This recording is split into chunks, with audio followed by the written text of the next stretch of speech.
Good evening and thank you for tuning in. So today we're going to be talking about improving your conversion with better UX. We also have a great spotlight for the evening on Frontier. We're going to be going through all their marketing, their website, and we're going to give them some great feedback from collectively all the group members here.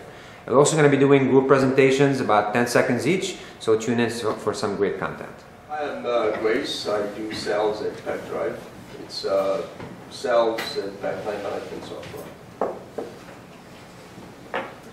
Hi, my name is Keith. I work heavily in search engine marketing, write books about it, and love talking about search engine marketing. Yes. Hey, I'm Greg, founder of G1 Quantum to Clean Energy Alternative Analytical Company. I'm just checking out the event. Business development at MediaSpot, we're an e-commerce agency, and I'm here with Tiller. I'm Dave. I'm the Director of Sales and Marketing for a software company called SalePlay. We're a custom customer loyalty and marketing automation platform for SMBs. And I'm here to schmooze. And with Affairs Strategy, we do strategy transformation and also an angel investor on affairs stages. So we invest globally for any stage. Hi, I'm Sumant Mehta. I have a product called CloudQA, which is a test automation software just launched. So I'm here to get some ideas on digital marketing. I'm Edgar, and I started a nightlife tech company, and it's called Hype. Our goal is to get you in the best party, and I'm just here to meet interesting people. Hi, I'm a new engineer in support, and I sort of just converted to be a full-time freelancer, so very much looking to see who it is. And I'm a distributor for Touchdown Crystal Wachowski. I'm just here today. Hi, I'm Bill Graham. I'm here to challenge the marketing community to put together something equivalent to the X Prize or Google Solve for X in technology, but in the behavioral modification space to make the world a better place by solving some of the grand challenges of the world. And I'm hoping there's some marketing folks here that have enough confidence in their ability and the courage to take on a challenge to help change the world. Hi, I'm Eddie. I've just moved to New York. It's been just 2 weeks, and I'm a sales and business channel development manager for technology firms looking for some good startups to partner. My name is Mark. I'm in video production and do a lot of commercial and promotional video marketing, and I'm just here to meet people. My name is Craig. I'm the Director of Marketing at SiriusXM Radio.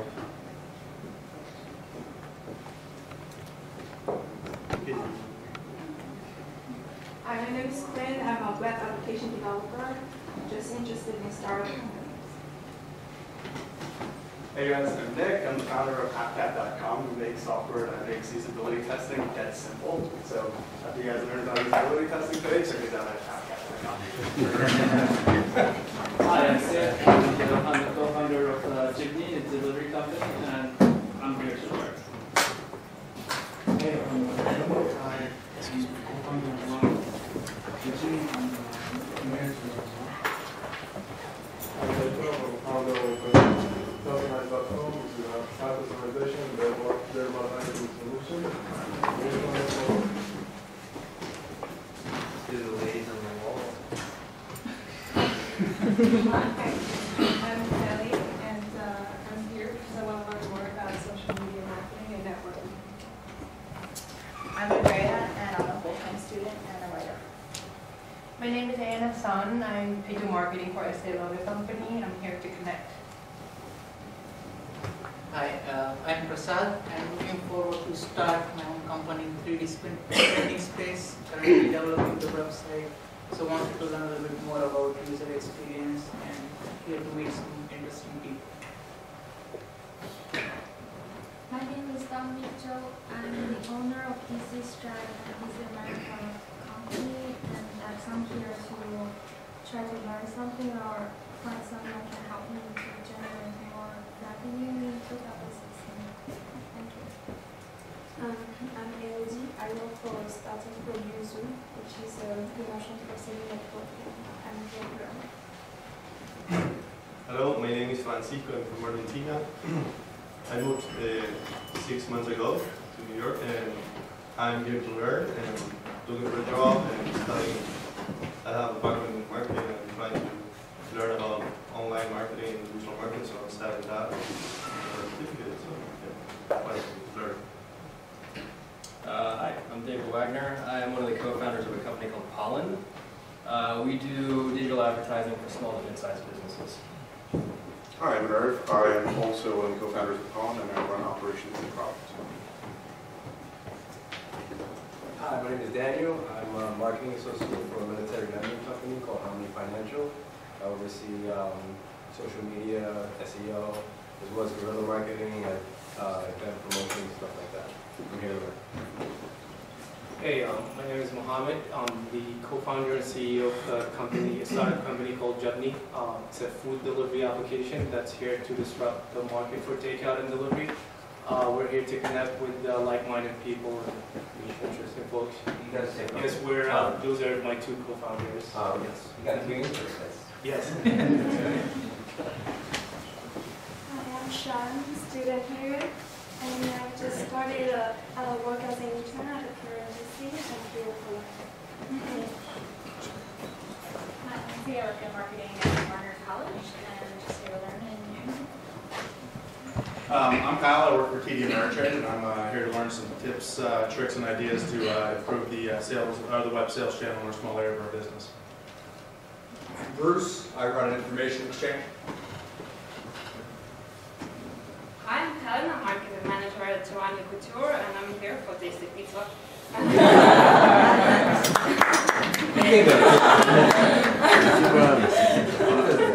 I work for fashion jewelry brand, and I'm here to help.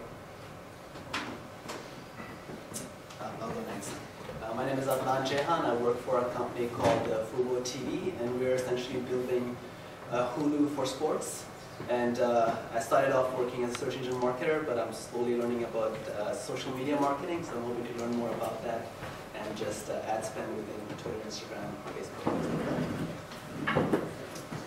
Hi, my name is Ben, and I guess I'm also here to learn, and hopefully if anybody has any marketing analytical work, I'll be interested. Hi, I'm Caleb Freeman. I'm a senior UX architect for Peppercom, which is a PR agency just a few blocks down the way on Park Avenue. Like Francisco back here, I'm about 7 months in New York, so I came from St. Louis, so I'm looking to meet people and network and see different ways I can get involved in the Manhattan community. so mysterious. My name is Caroline Matthias. I'm a brand marketer, and I have a mission which is to empower consumers to eat better, more sustainable foods. And I have a background in market research, CPG, digital, as well as e-commerce, and I'm currently freelancing related to my mission with food, and also helping my friend who's a web designer starting a business. My name is Chia. I'm a web designer / UI and UX designer for freelance. I'm here to learn. Thank you. My name is Mohammed from Dubai. I own a branding and marketing agency, and I'm here to learn something new. Hi, I'm Betty. I've been doing online marketing since 2007, and I'm looking for new opportunities. Hi, I'm Jocelyn. I used to be a marketing analyst for a marketing agency. Now I'm looking for a new opportunity in the marketing area. I come here, every time I come here, I can learn new stuff. So yeah, you can bring your friends, come here very often. I highly recommend this group. Thank you. All right, a couple of people just came in. If you didn't get the chance to introduce yourself, please feel free. Who hasn't introduced themselves yet? Sure. My name is Patrick. I co-founder and CEO of a dev shop in the financial district. We build MVPs and cross-platform solutions for startups and agencies. It's called Easy Tech. So, Warner's here. Introduce yourself. Hi, I'm Jeremy. I work with Richard, and I work for Richard at eVal, and I helped made the presentation tonight. And I'll be presenting as well. Thanks for coming. Thank you. Pointing out no place to go. My name is Audrey, and I'm the marketing manager with Bebout. But you're protecting the beer also. Yes, and I'm standing over here making It's important sure. to say. There's no beer. Just asking. Just to answer the question that came up many times. I am Melanie, and I own a brand marketing and social media agency. And I am new to New York as well. I've been here about 6 months. So I'm looking to meet people and learn a lot. All right, so I'll introduce myself. Thank you guys all for coming one more time. My name is Richard, so I'm the organizer of the meetup, definitely with the help of my colleagues and also the founder of Bebout. So Bebout is a smart marketing automation platform. Think of us like a better version of HubSpot or an easier version of Marketo. What we give you through the tool is everything you need to capture clients from landing pages, smart pop-ups, background webhooks, to target those with messages through email, drip campaigns, and also to maintain them through analytics, heat maps, lead scoring, and so on. So everything you need for the lifecycle of the client to be managed through our system. We work with a lot of agencies. We have a partnership program that's very lucrative for them. So I'm looking to speak to agencies. If anybody here interested in alternatives for HubSpot and alternatives for Marketo or Salesforce Marketing Cloud. And also to meet you just for coffee if you have an interesting story, which most of you do. I would love to connect and grab coffee together. So our team has grown to 17 people post-funding, which we got about a month ago. So we're really excited about rolling out some great technology. So what we're trying to do is, every month we come here, I'm trying to roll out a new feature that I'll offer to the attendees of the group for free. So hopefully we'll see you more often. Not only you get to learn some great stuff, but you also get some free tools. So I guess the next thing we'll do right now is we'll jump to our spotlight. But please, let's just keep our feedback as short and quick as possible. Feel free to kind of butcher them, give them straightforward feedback. This is the place for them to kind of hear what's working and what's not. So I'll jump to the presentation. You guys can take it. Yeah, cool. So I am Brian Cohen. I'm a co-founder of On Frontiers, and I'm here with my colleague Alex Schaefer. And we are thrilled to be here to describe what we're doing and get your feedback. I'm going to just take a second to talk about what we do and about kind of a 101 on Frontiers. And then Alex will very briefly go through what we're doing to date to acquire customers. And we'd love your thoughts on how we can do that much more efficiently and better. So this is our website. On Frontiers is a seed stage company. We started in 2014, 5 employees, nobody on marketing. The 3 of the co-founders are kind of biz dev, content people, and we have kind of a rotating cast of interns working out of a co-working space here in New York City. The business is about a network for developing markets. So we're building a global network for insight seekers to learn about new markets. The co-founders have worked across Africa and other developing regions and realized that there's a huge pain point in connecting with the right person when you're making a decision. So we're building a platform to help professionals make better decisions by connecting with the right professional. And so to date, we've been focusing on sort of 3 market verticals. One is management consulting firms who are operating in the developing world, who need to learn fast about a new topic, and we connect them. So it might be a client that says, hey, I'm on a case and it's in aquaculture in Nigeria. Do you have somebody? And then we actually produce an expert who's top-notch in aquaculture in Nigeria. And so that's one vertical. The second is investors. So investors looking to do due diligence on an investment. They get a proposal from it could be a social investor like a foundation, gets a grant proposal from an NGO in Guatemala in a specific area. It could be neonatal sepsis. We find a neonatal sepsis to help them evaluate that proposal.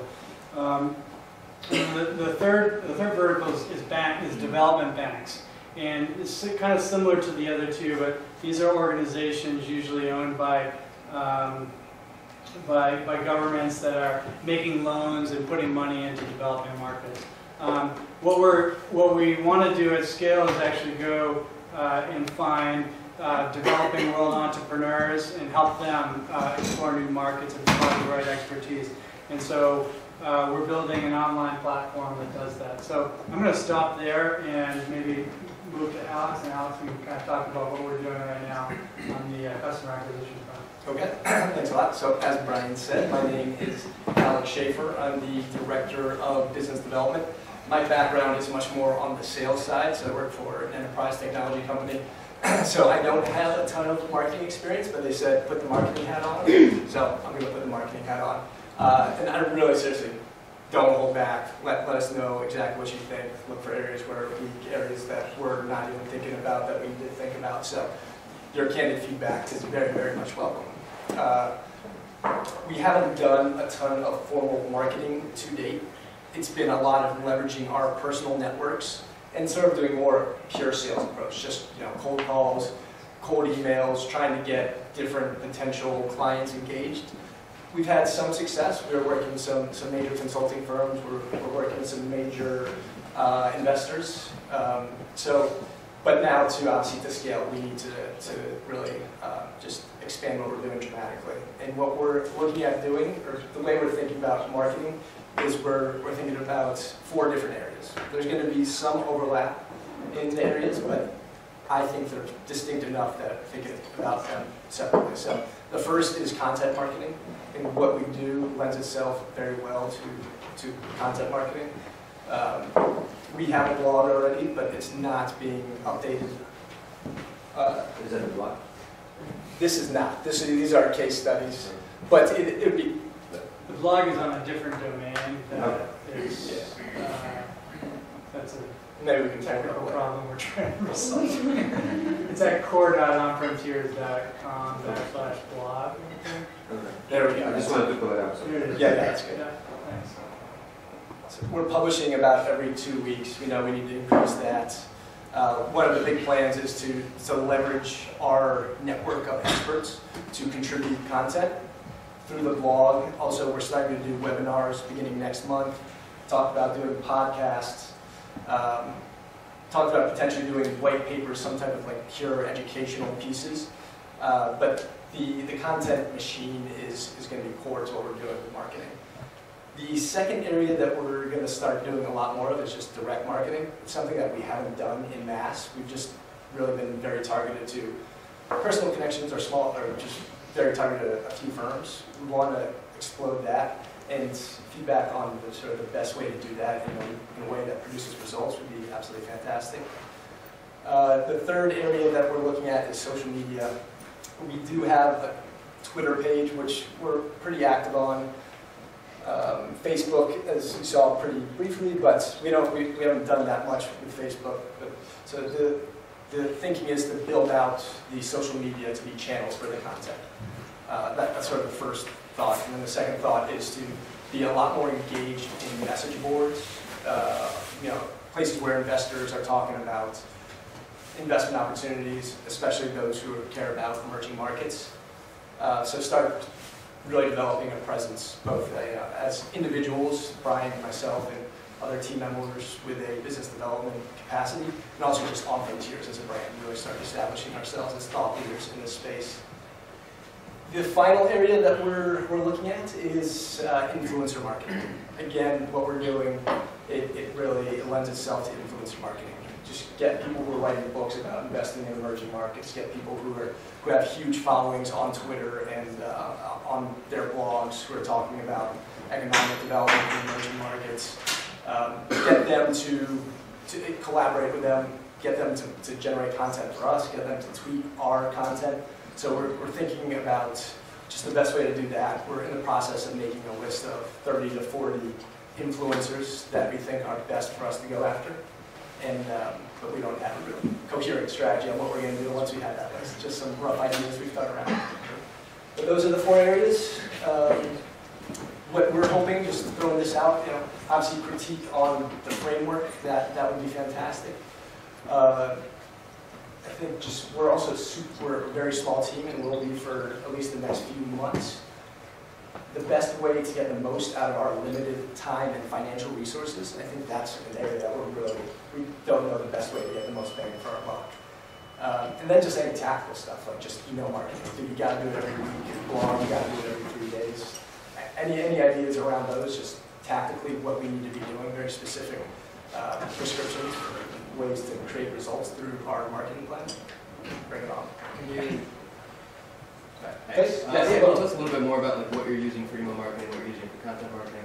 Like fill in some of the gaps, so if we give recommendations, we already know what you're using, like what you're missing, things like that. We use a MailChimp, but we don't for email marketing, but we really don't have anything systematic. We send a newsletter. We send a newsletter. One of those, this is a newsletter. Yeah. You have a pulled up. We send a newsletter every 2 months or something like that. Right. Exactly. It's something like that. And then we find leads through researching websites and LinkedIn, and then we'll try to guess their email address, or we'll get referrals to friends. I mean, that's basically so really not doing a ton. So basically, we have a question on: is that something to pursue? We would have a question: is that something to pursue, and how would we take the first step in that direction? We also have an email, a sample email that we'll be sending out. So you're capturing emails from the website right now? So if you fill out the lead form on the website, let's try us out. It will generate a lead in our Salesforce database. But we're not getting a ton of traffic to get. So we'll follow up. We got it. They come in. It's very sporadic. So where are you getting your database from? Your current clients? We built it. We fed in our own network to start out. We kind of pre-identified which firms we thought would be good prospects.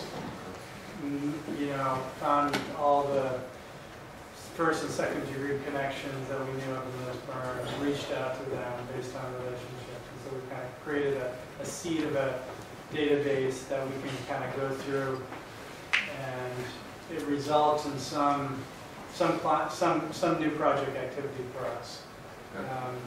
So let's break this down so it's more structured. Do you want any feedback on the website and the general layout?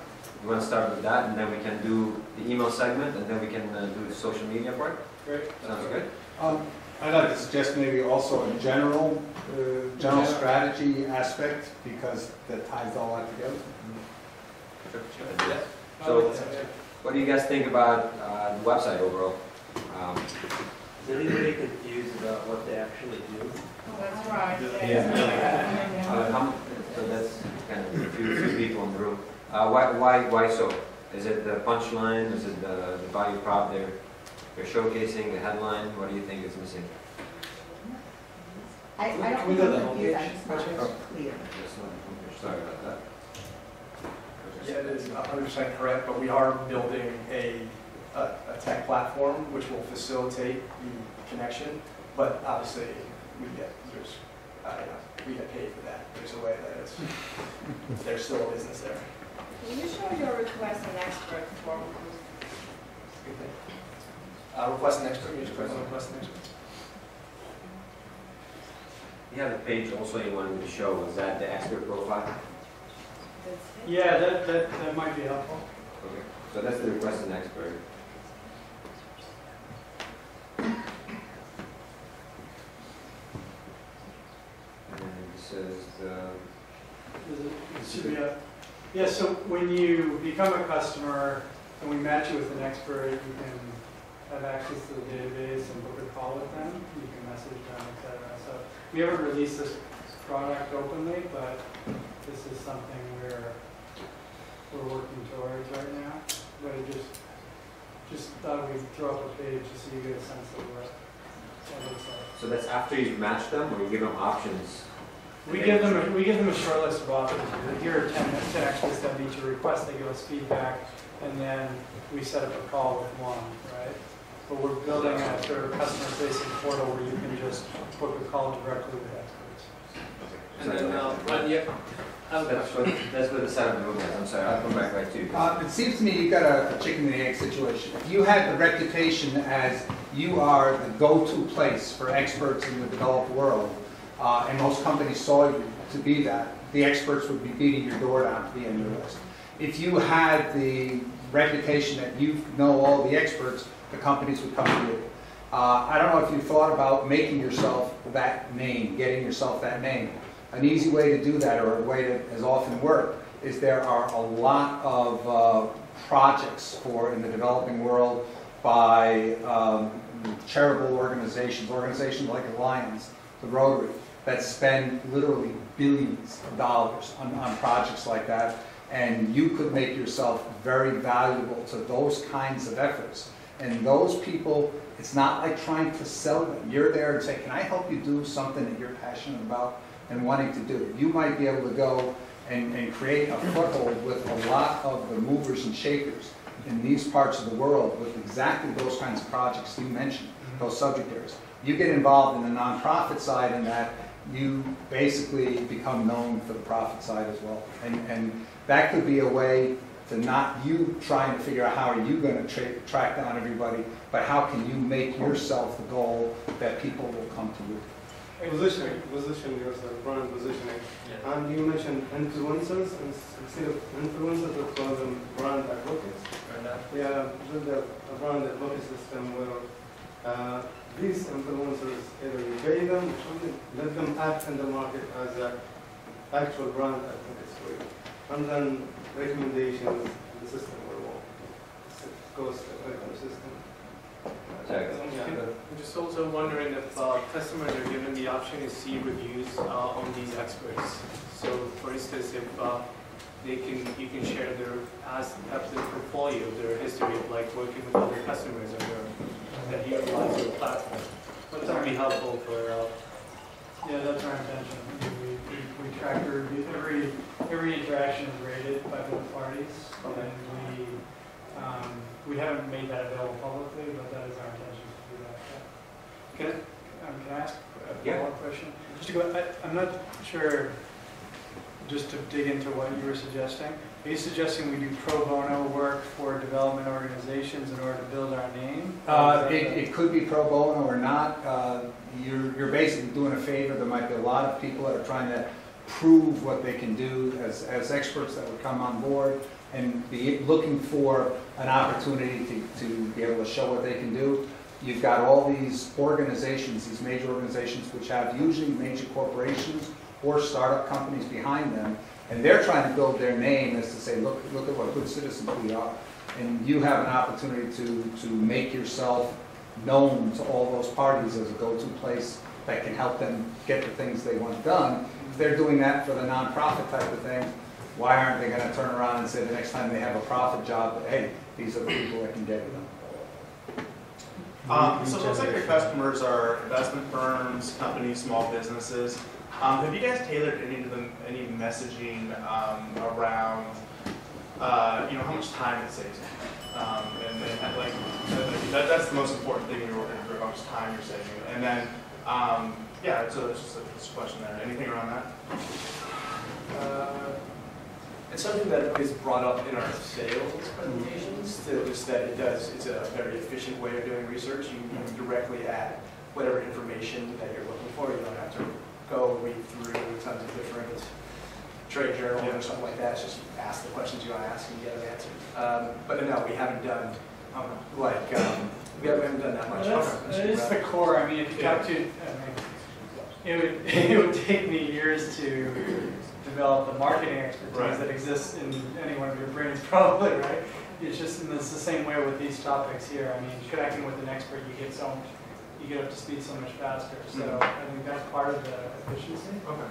And then the other part is drilling in levels of depth, right? So if you get the competitors to this service are reports often, or they're consulting firms. Like, am I going to go hire a major consulting firm to learn something that I could just connect to an expert for?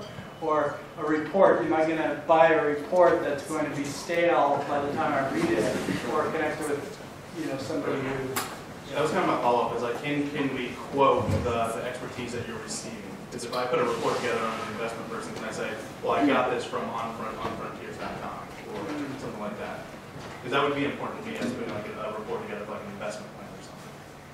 Yeah, that you would want to be able to quote that the source is what you're saying. Yeah, I mean, if I'm getting information from you, and I'm using it to articulate to a client or somebody else, yeah, I would want to be able to put where I got that information from. Yeah, we want that too. Yeah. So who pays you at the end of the day? The person who's doing the research and got paid, or me looking for it? You looking for the knowledge. That's the paying point. The researcher. Yeah. Anybody here now still don't know what they do? Wasn't clear from the beginning. So if you had 3 keywords that people Googling you would like to be found to, what would be those 3 keywords? So this is one of the challenges. I don't think we figured it out. Is like we cover so many different topics. Like if they Googled,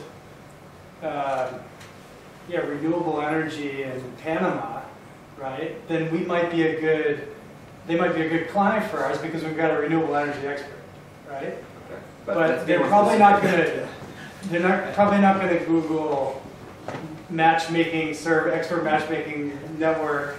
You know, I don't know how many people. I haven't checked how many people are actually Googling that, but probably not that many. But so before people, how do we catch researchers with their questions?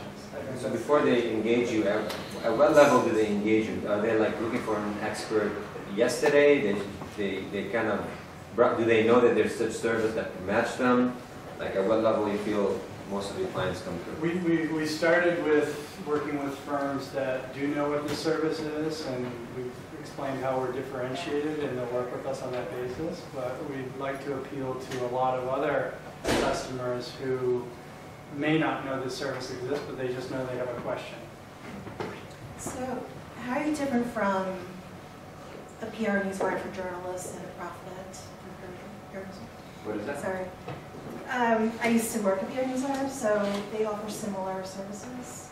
One is called ProfNet, and the other is called PR newswire for journalists. And it's also a network where writers look for experts, and they can be on membership fee. So it sounds like a similar model, but there are a few companies that do something very, very similar to what we're doing. We are focused on emerging markets. We have expertise in, let's say, we have regional expertise. So that's the short of it. There are people who do very similar things to what we're doing, but no one does it and focuses on emerging markets. And that's what we're trying to do. And the feedback we're getting is that through this specialization, there is the ability to differentiate, but there's still challenges.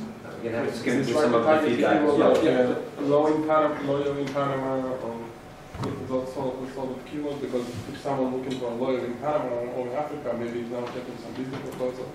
It can be maybe a long-term keyword, but it can be more relevant. And you can also see in Google Trends and Insight, how many searches you have for those kind of keywords.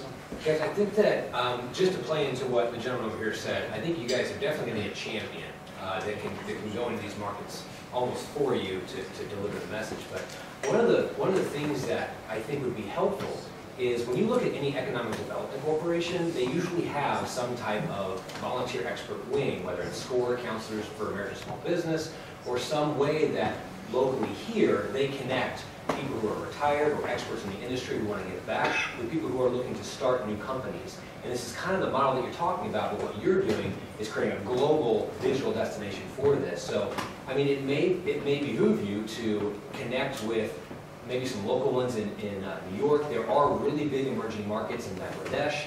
That's a booming market right now, especially for the real estate market. So it may be worth it kind of reaching out to some of those people because they're looking for ways that can continue to facilitate growth economically for them. So those development corporations are going to have a lot of answers for people to reach out to, in addition to the multitude of the networks of NGOs or NPOs that exist out there. So let's move on to, because you had some questions about how to grow your email. Yeah. Or how to use it more effectively. So what do you guys suggest as far as leads? Are you emailing the experts or the people who are looking for experts? What's your target? Potentially both. I think the expert should be the easy part. Yeah, I mean, exactly. if someone is a little bit paid, so. Yeah. Both because we like the expert not to just to think we're, we like the expert to be more engaged and keep their profile up to date. Eventually, if you generate enough users for them, they will. Yeah, that's right. That's the key thing. Yeah. But so it's more customers. I mean, I think it seems like there's a nurturing process to. If you try to target company related to your area, for example, like services that help you to open a company in Panama or Africa, those kind of services. So usually, if a client come to them, ask for a company that is planning some business, look, Yeah, we have. That's actually pretty good partners here doing sort of complementary services. Yeah. Do you have tax, lawyers, there's a lot of stuff. What's the rate of recruitment for these experts? I'm sorry. What's the rate of recruitment for these experts? Because if you have a growing number, that might be something to email out to your people looking for experts. As in, like, our network grew by X amount, better equipped to handle those requests. Yeah, updates on the network. Yeah, keep a pulse on like what you can offer. Yeah, because we are constantly growing just beyond the projects that we're working, the paid projects we're working. So you do have network, okay. Have you segmented your list? We put that in the list now. Between the different people? I mean, if you're sending here all the experts. Same, everything. Do you know what industry they're in? Maybe you should be targeting different people on your list based on that segmentation. Yeah, that's a good idea. Yeah. Because you do have that field. What field? What category? Well, yeah. What industry? We have industry of interest.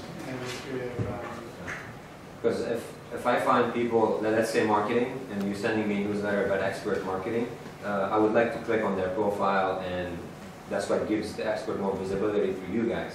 So that's a value add for me, and immediately I will contact you and tell you, hey, this is me. I would like to be an expert. If I'm the expert part of the newsletter. Also using LinkedIn leads. They have the lead navigator. I don't know if you use it to kind of. Is it the sales navigator? Have you used that to kind of? We have it. I haven't really found that much value from it. Maybe I'm not using it right away. To capture emails mainly, maybe to. It captures emails? You add leads, and then you can message them. And when they do that, you try to connect with them, and if they do, you can kind of funnel them or to ask them if they are interested in joining your network or. There's ways. Yeah. Okay. I need to learn about that. Yeah. Anybody here uses that tool? I just have a question. What's the point of your email list? Is it for a relationship, or are you trying to sell them something? Well, that's a great question. That's a good question. We had hoped this letter. Well, first of all, reminds people that we exist. I don't know. Maybe that's important. Then like some experts here, there have been cases where people have read down and said, "Oh, you have an expert in reverse innovation," which is like a topic of like technology coming back from the developing world.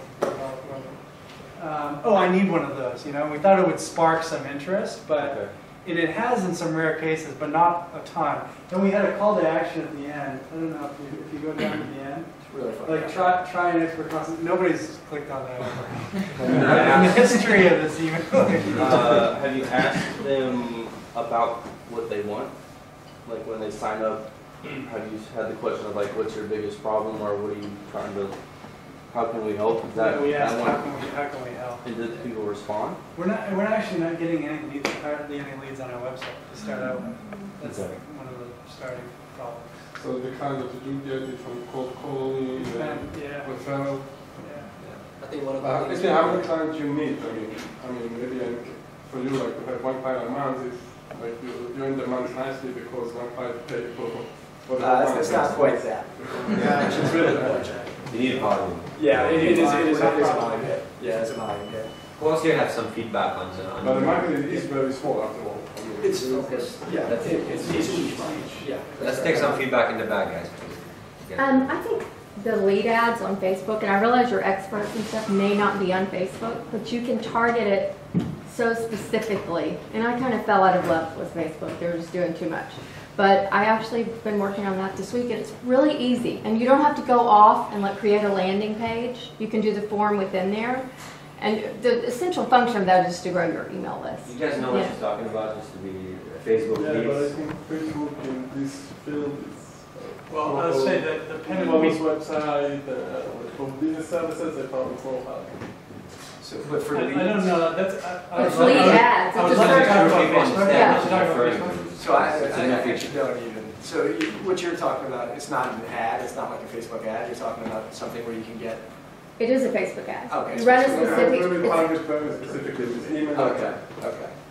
So it's a way to capture a lead from an opt-in form through Facebook, so they don't have to go to your page. Yeah. Did I say that right? That's right, and it's new. It's not like that typical, like you create this, ad. But if you segment your list and you know where they're hanging out, you know what I mean? Start that first. Like who are we targeting? ABC. Where are they hanging out? If there's a group for Facebook, you do the lead ads there. If there's a group for LinkedIn, you know what I mean? Like kind of go through maybe and kind of see which channels are going to work for you, and always try to get the email from that. There are ways to do that. Yeah. It's so.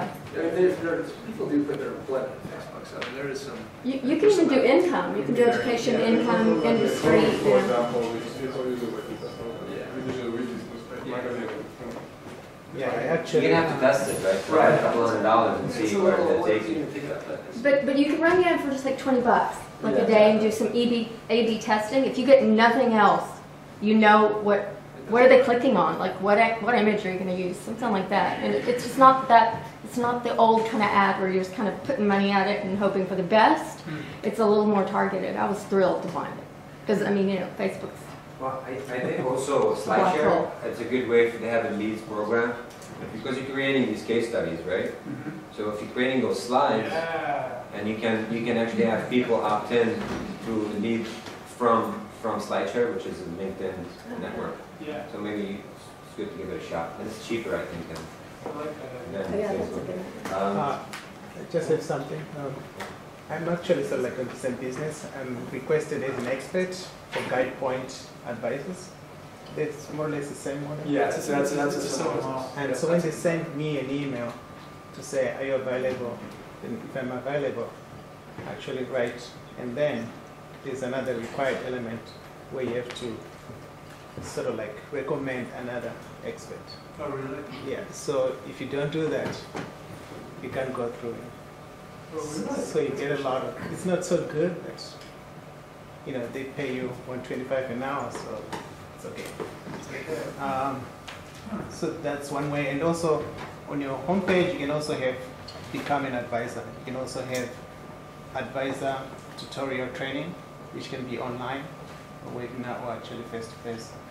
So then the word spreads on the expert side. I don't know what happens on the client side. We have an expert page, Which is varied. but it's varied because we thought we wanted to focus more on the customer, which is the tougher part of it. Okay. You click on that. So why don't you let the experts offer at least the first one for free? I don't know if anybody said that. So the first expert will offer their service for free, and then the first user will get their second expert for free. So then you'll entice the users to pay for the first time, and the expert is a way in, like some sort of screening process. The first project. Maybe that's an incentive. I don't know. All right, guys. We have 3 more minutes. What would you like to use it for? Social media or any final questions? Did you have some diet? Go for it. I just want to say something very more general, more strategic. This is absolutely not my industry, so sorry if I'm general, but I want to understand the customer first. So you're targeting agencies, right? So I assume I'm McKinsey or whatever, and I have to speak reporting with her, and or maybe a smaller company, and I need this expert in Africa. So try to think that way. Use your current customers to talk to them. How did they find you? Probably because of reach out, but how would they in the future look for these kind of services? Where would they look? And then once you have this insight from their perspective, then think about in which channels you're going to advertise, whether you're going to advertise that that's going to be my blog post, because at the moment it feels like you're in 10 social media channels, which is kind of all over the place without a strategy behind it. I would first start, where are they? What are they reading? What can lead them to maybe my website to read more? How are they searching for this kind of service?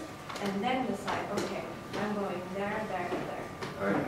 And do those very well instead of being everywhere, all over the place, but not quite there. I guess so. 2 more minutes. So what would you like to use it for? I was thinking email. Yeah, there's no. I feel like getting leads and getting email addresses is part of the challenge, but then it's how do you keep on their radar? And we're writing emails to people right now. I don't know if we're writing them the right way. And so if you could think of like an organization going from 0 to 1, saying we just have a database of prospects, to now I'm getting some sort of rigor to segmenting my database and emailing them at a certain frequency. How would you do that? Like how would you? What software would you go to? What systems? Who do I have? Who do we hire? Who maybe, you know, in our next funding round, maybe if it's a big hire or if it's a, yeah. Okay, so let's give feedback, but let's please keep it short so we can give everybody a... All right, so I've done that more than once, and the way I've done it successfully is I find out what they want. So you mentioned a strategy that you're on to, is you said you had a list of influencers. So one way you can get more traffic is write a really helpful post around your niche and promote it to them, including them in the post, so you can get some traffic, and then you'll have people sign up for your email list. But the whole point is to focus on them and how you can serve them. And if you can have one-on-one conversations, that's better than anything else. So with the influencers? No, with the people that sign up for your email list, your customers, because you want to know what problem they really want. So as many one-on-one interactions, it doesn't scale, but that's not the point. Because you want in-depth problems, like what do they really want, and that's how I've done it before, and it works really well. All right, next. Yeah, I following up on that, I think what I didn't see on the website is why. I didn't see you speaking to, if I was the customer, speaking here, do you know my problem? You know, tell me, oh, you know, you got this and this and this problem, and this is why we can help you better than anybody else. You need to put that right in their face. You know, I think I was missing. That goes for the emails as well. Give them value. Put something out there, a newsletter, something people want to read, because there's some value in there for them. In other words, you talked about pro bono before. You got to do something for people before you can expect them or hope they'll do something with you. Right? Yeah.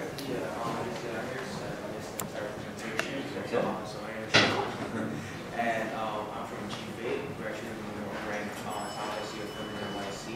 So how do you guys validate the expertise of people who sign up with the experts that actually offer their consultation? How do you pre-screen people? What are your qualification tactics? I guess, I'm sorry, I really have to, can you connect with them after the, because we're about to just take like a final feedback. That was more of a question. So they'll connect afterwards. Go ahead. I have a suggestion. I think the most important thing for you right now is you have a big database with the talent, the expert. You can use that. So you better work with some executive search companies in the emerging market, because I have experienced many 20, 30 executive search companies. I think you probably, so far, you don't have the expertise to get the talent pool. You know what I mean? Like, you have to work with the expert work with the executive search company who has the expertise to get many experts you need. That's the first thing. Anybody here? Okay, go ahead. I think the site just overall from a content standpoint, I think is just like a case level stuff. But I'd also try to focus on 3 different verticals that you have, because I'm assuming all 3 of them have different problems to solve. I would say once the structure is there, then we move to the tactics. Which platform we should be in, LinkedIn or social media, Instagram, and have a campaign, like corporate positioning campaign, and then we move to the products. But let people know that you are there in the market, you have this solution. I'm going to give you my 2 cents to email. First, your email is too long, nobody can read the whole thing. I would say focus on 2 things. One, give me a case study that might interest me as a vertical, and give me an expert that's related to my vertical. And that will be a short email sent weekly. Do a drip campaign, so if you want to do an ebook, do a follow-up series of 4 case studies, follow-ups, 1 soft sell, 1 hard sell. And do A/B testing. Definitely A/B testing helps. We're learning a lot from that. And the last part is you gotta use VBot. All right, so thank you guys so much. Thank you.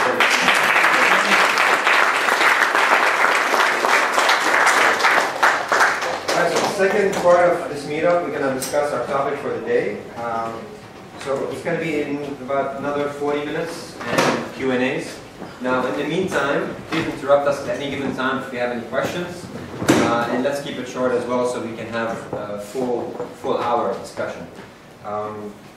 This is our Twitter page, so please feel free to, any comments or anything you have, follow us. We have some great infographics being published, and a team of 8 people actually working hard on content.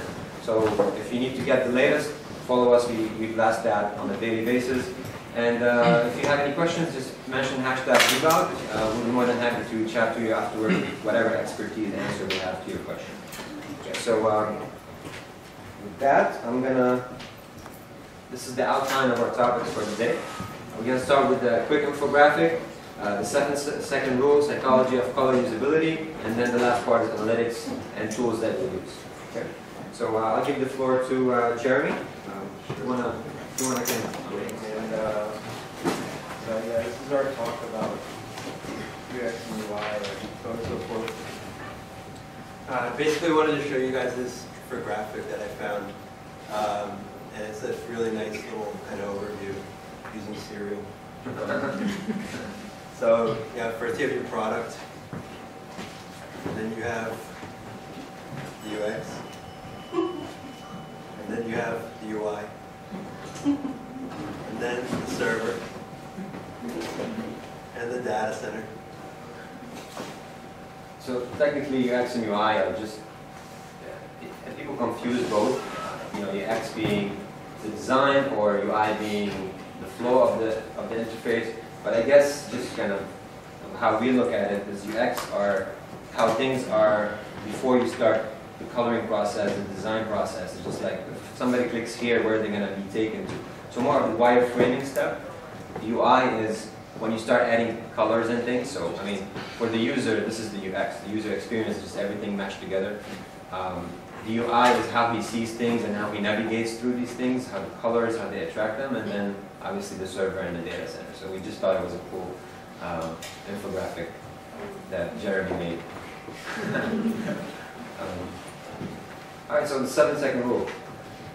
Yeah, so you basically have these main 5 parts of the 7-second rule: credibility, value proposition, trust, adjustability, and urgency. And these are all equally important. They all flow in and each out of each other. So technically you have 7 seconds when somebody lands your product or your website to kind of hit on these 5 main rules. Right? And we kind of got to break it down for you which each part is what. So first off, with credibility, you should have a strong, convincing, and believable headline that promotes the main offer. The legendary ad guru David Ogilvy, forget how to say his name properly, once said that on average 5 times many people read the headline as they read the body copy. It follows that if you sell the product from your headline, you've wasted 80% of your money. If you don't sell it. So marketers guess what factors to concentrate on and mess around testing things that have little or no impact on users or conversion goals. Instead, you can use the data available to you on the spot to get the most important projects to focus on. So the first 2 seconds, right, is like, okay, what is your headline or the general layout of the website giving you enough credibility for the user to continue the browsing process, right? Right. And also to help you decide, it's really important when you're doing something to constantly test. You constantly have to pat your foot and see if the ground is solid before you keep continuing down the path. You want to make sure that if something's not working, something needs to be changed. And continually test constantly, never stop testing. So a good example that we came upon for credibility is something like Airbnb, which had a lot of issues with credibility in the beginning, and even now. And this is what it looks like today. This was taken 2 hours ago. And this was an older from 2012. This is what it looked like. So you can see a really drastic change. And obviously behind each of these, in both of them, they have a moving video. So that dropped down to countries, we noticed that. It used to be on 192, now it's... Yeah, that's when they rounded it down maybe. Yeah. So next up is the value proposition.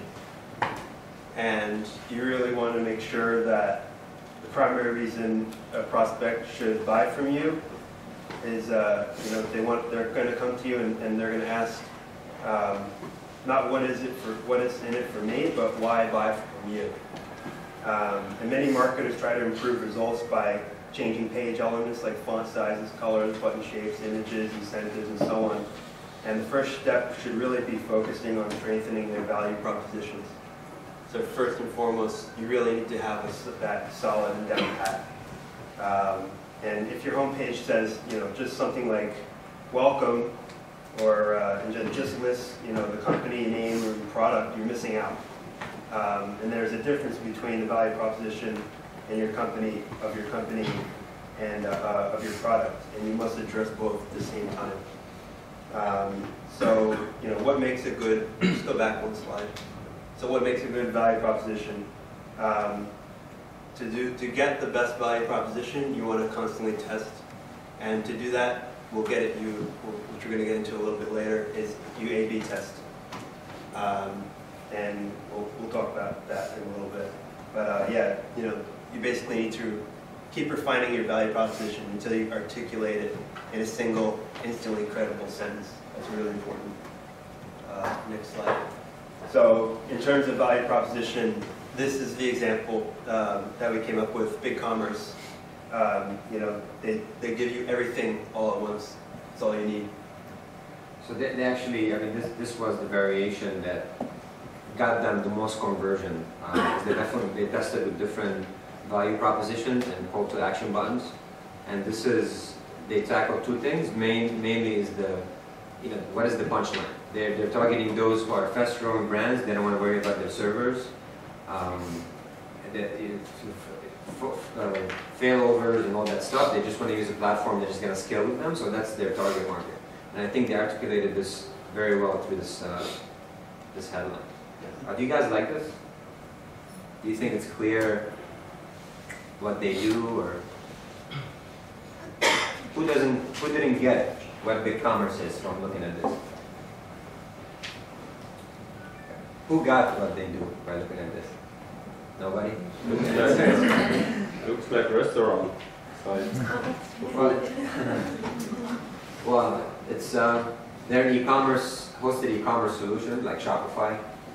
Yeah, but I think their video was red. Not the cars and traffic. So yeah. So the next thing that's important is trust. Good design is easy to trust. Before asking someone to complete an action, every effort to help them understand why a task is needed needs to be honest and clear, and explains why. That at each step you need to increasingly create more trust to have easier conversion in your funnel, in your sales funnel. So you guys, when looking at this, do you feel like this is something you can trust moving the next step? Assuming you're looking for an e-commerce platform, And there's below the fold stuff, but this is just like the first 7 seconds. Do you feel like you've established first enough credibility? Yep. Because it looks like a legit website now. How about the messaging and the value proposition? Do you feel comfortable starting a free trial by looking at this? You brought up some points as to why, the fact that you don't have to worry about your servers and you save all this kind of grief. There's nothing mentioned to that effect here. I find if you come, and this is the first glance, unless this came back from a very targeted search, so I have some reason to believe it's related to what I'm looking for, I'd probably already be off the page before I read anything in detail. Right, so you need to be at some level in the knowledge process and the funnel process to read this, right? Right. So, yeah. So yeah, let's say you're walking down the street and you see a guy trying to sell you an iPad, $50, brand new. Would you buy it? Obviously not. Dude's just on the street trying to sell you something just like this dude. So you know that the product is good. You know it's a good deal, but you probably won't still buy it because obviously you don't trust it. I mean, I do meet a lot of companies who are really starting out and have amazing solutions, but it's just the presentation of it. It's just not there. And I mean, it's something that we're improving. Now that we have additional resources and UX, which is the topic, is just how are we gonna change our layout and our design and our messaging in order to attract those who are coming in, to establish your credibility, the value proposition, and all these values that we're discussing right now. So reading this, you can't do much about the first 3 reasons, obviously. But you can build trust. That's the thing that you can work on. The first 3 things are not are not your problem. That's the problem of the person coming in. So adding trust elements onto your website is going to see an increase in your conversions. Right, so when somebody lands your product or website, they fall into one of these 4. And that's what Zig Ziglar. Do you guys know who Zig Ziglar is? No. He's like a guru sales guy, turns millionaire, turns amazing speaker. So if there's no need for your product, they're not going to use it. If they have no money, they're not in a hurry. Well, if there's no money, they're not going to use it. And if there's no hurry, then maybe there's a nurturing process that needs to happen in order for them to get the data. Yeah, I think here points 1 and 3. In a lot of marketing, that's what it's about. It's making people aware of the need and making them have a sense of urgency. And that is when you go back to the websites, some of the websites we're looking at here, I don't see what in those websites that's going to make me feel a need. If I already have somebody, why would I change? What have you told me that makes me think I should be looking for a change? We're going to get into that. So what makes people trust a website? Obviously you have parity, and then you have the real thing. What you come to the conclusion real quick. So Stanford Pervasive Technologies, they specialize in trust in business, and they've come up with a list of 10 very specific things in order to garner trust. And this is the list. So by the way, guys, we're going to make this available to you because it's a large presentation. So whatever you see now, we'll make it available for you to download and get after maybe by tomorrow. So this is pretty interesting study. Yeah, digestibility. Good design is easy to digest. The brain shouldn't have to spend a lot of time and energy to figure out what it's looking at. So with any luck, people will just get it without needing a 6-section explanation on the whole thing. This goes beyond clear, easy to read copy. Sometimes people need guidance to make decisions. So having a menu with 12 items may seem daunting. So you want to make sure that size and hierarchy and so on and so forth are all very much aligned, and everything is categorized correctly so that you don't start confusing your customers. Yes, I mean, Yeah, I mean, and you know, once again, you want to make sure that everything that you have on your page is not going to complex the people looking at it. You want to make sure it's really simple, really crisp, really clean, so that they can get to the next stage. Make it easy to buy from you. Make as few clicks as possible. Make it something that's easy enough for your grandma to buy. So do the grandma test, where you get like somebody who doesn't know much. This is a cool thing. I'm trying. So somebody who doesn't know much about what you're selling, that's not an advanced user, and just say, can you please navigate this and tell me what can you get out of it? So the grandma test is a good test. The choice paralyzed. Too many options, right? That's what you. Yeah, choice paralyzes. So if you have too many things going on the same page, or let's say you have 6 options of things to buy, try to limit it down to 1 or 2. Just make it easier on your customers. Don't try to sell them like multiple things at once. So the more options, the more problems. That's pretty much from the UX perspective. Yeah. Every UX designer will tell you the more options you have, the more problems I'm going to be working with. So this is a good example. Let me see if I can zoom in. I don't know if you don't see it when I zoom in, but I don't know if anybody's heard of Oculus Rift. It's like a virtual reality head cam, and basically they come out with a single product. So in terms of single product, this is it. You know, this is the creme de la creme. It sells for $590, $900. I think it's like, yeah, $600 or something like that. And it's a single product, and you just pre-order it. That's it. So I guess the step back here, in 7 seconds, you have 7 seconds to establish those different, the credibility, the trust. What do you guys feel about this particular product? Well, I know it already, so it's tough to separate that. Pretty evident. It's clean, there's a certain call to action, like it kind of explains that it's PR. It's like engaging because one guy looks like he's having the time of his life. Like, it's kind of all there. Yeah, but again, like another product will use it. Yeah, but they have only one product, so you have the luxury to have a homepage like that. Yeah, exactly. Well, I mean, it's not hard to make a homepage like that. Yeah, but if you approach 2 different segments, you don't know who the actual visitor, so you should show it rather than product in segments, or in this case, you can end up with multiple product page. It's not easy to make it. You think it's easy to just pre-order here? If you guys are looking for a augmented reality device, would you pre-order? You feel like this is the easiest, most I already convenient? bought it, like the previous generation. You I did? couldn't make it both. You did buy it? Yeah, I did buy it, then I couldn't make it both. Really? Yeah, it's like So they fooled you? Oh, it's like, I was like, you know, as well in the middle of the night, and just 1 hour is fine, didn't work, and just forget about it.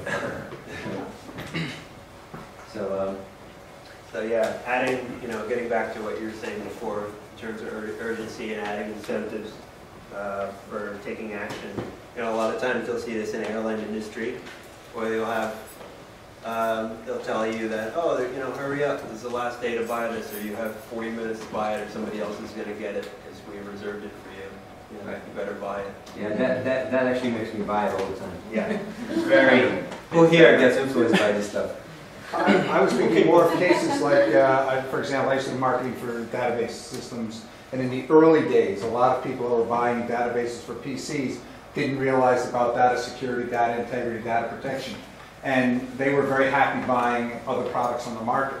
And as soon as you expose them to what the dangers they were, that, oh, I immediately have to get something that's going to take care of this. So it's not always this kind of incentive. It's a lot of cases making people aware of dangers that they're not aware of in front of them with what they're doing now. And that can create that sense of urgency. So just a couple of things I want to point out for these kind of things, particularly CTAs and colors. I'm going to talk about the colors for the next one. So, go ahead. Yeah, no, I was going to say that the urgency is very close to the call to action.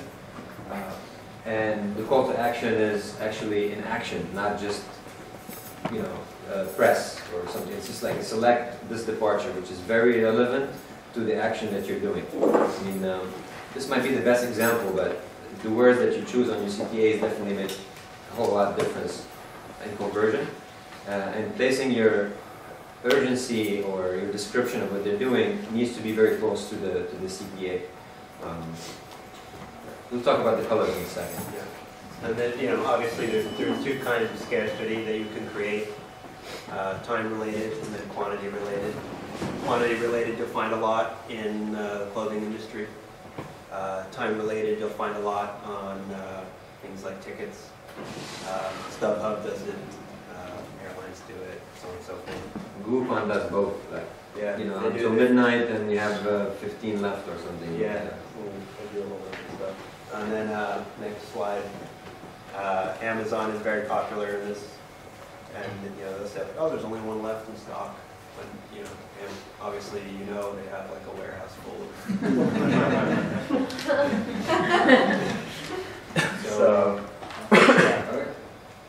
I guess I'll you jump in, or that's your. Did you not? Co-workers kind of collaborate, give you comments on it. There's Envision app, which is another cool one. You can do some animations. By the way, all this stuff is available for, they do I think, mobile apps and regular websites. And you have Balsamic, which is a cool wireframing tool.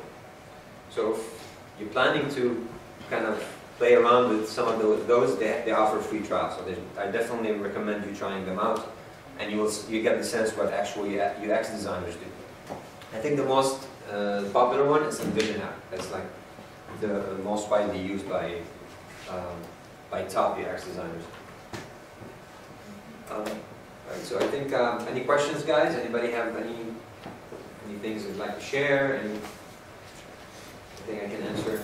Do you guys maybe test the expand all feature and see which one converted better? Yeah, we're working on that. So we're doing a more rebranding on the front end side. So we're going to be testing the expand versus not, a shorter version of the pricing point versus not. So get into that. Come on, guys. Any questions? We have a few more minutes. I guess what's the requirement on the website and the content management to be able to do effective A/B testing? Because you've got to be able to quickly generate like new landing pages and call down. Right. So what is the like? Do I have to have a WordPress site, or can I? No. You can have any website technically to do dynamic testing or A/B testing, whether to us or other tools. So for instance, what do you guys use? WordPress? Part of it's in WordPress. The larger front end. Yeah, the other is in What? Rails. Rails, okay.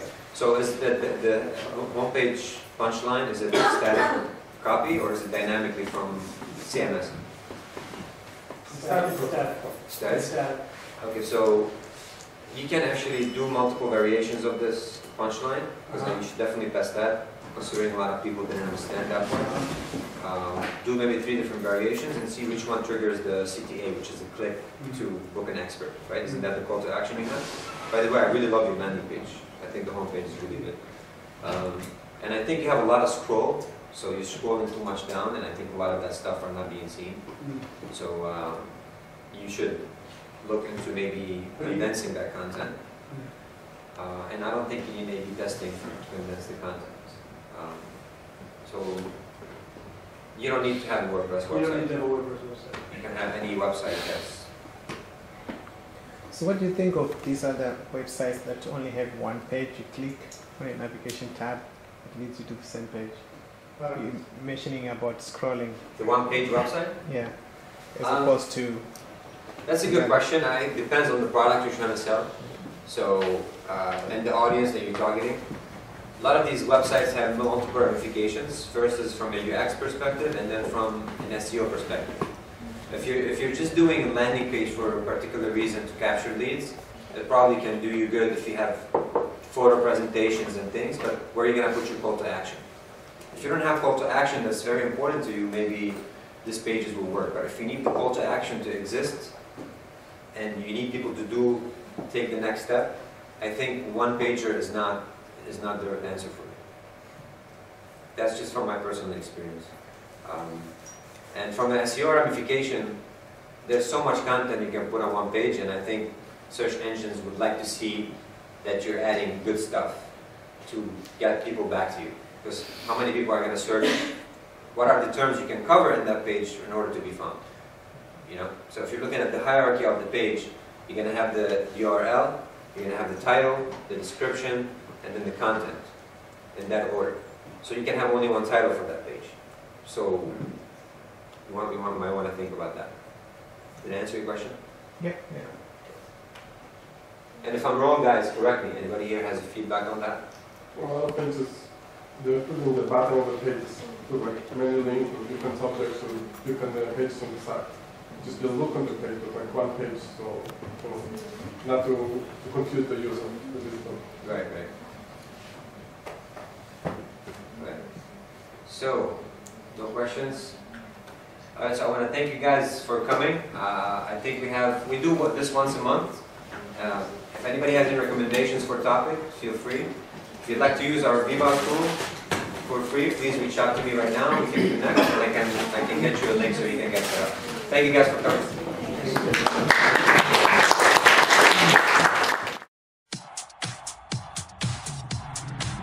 А я иду такая вся в Дольче Габбана, я иду такая вся, на сердце рана, слезы душат, я в плену обмана, но иду такая вся в Дольче Габбана. Ла-ла-ла, уа-уа, ла-ла-ла, ла-ла-ла, уа-уа, ла-ла-ла, ла-ла-ла, уа-уа, ла-ла-ла, ла-ла-ла. Мне уже 18, в паспорт страшно смотреть. Он сказал, я красивее всех на планете. Почему ночью злой не смогла сказать нет? Дайте мне вина, а ну дайте ж пачку сигарет. Почему были вместе, ты мне объясни. У нее Киевстар, у меня UMC. Что такое любовь? Кто откроет секрет? Дайте мне вина, а ну дайте ж пачку сигарет. А я иду такая вся в Дольче Габбана, я иду такая вся, на сердце рана, слезы душат, голос мой простужен. Я иду такая вся, он мне не нужен. Я иду такая вся в Дольче Габбана, я иду такая вся, на сердце рана, слезы душат, я в плену